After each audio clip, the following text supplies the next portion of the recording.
মানবতাবিরোধী অপরাধের মামলায় জামাতে ইসলামীর সাবেক সহকারী সেক্রেটারি জেনারেল ATM আজহারুল ইসলামের মৃত্যুদণ্ডের রায়ের বিরুদ্ধে আপিলে শুনানি আজ।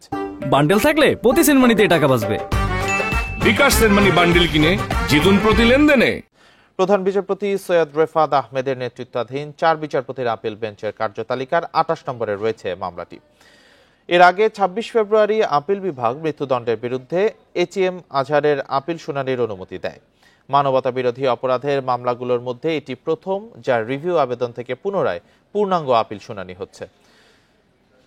জামাতের আইনজীবীদের দাবি, আজহার সহ অন্যান্য জামাত নেতাদের বিরুদ্ধে আন্তর্জাতিক মানদণ্ড অনুযায়ী অপরাধ প্রমাণ করতে না পেরে আওয়ামী লীগ সরকার ট্রাইব্যুনাল সংশোধন করে তাদের বিরুদ্ধে মৃত্যুদণ্ডের রায় দেয়। তাছাড়া আজহারের বিরুদ্ধে দেয়া বিভিন্ন সাক্ষীর বক্তব্য পরস্পর বিরোধী।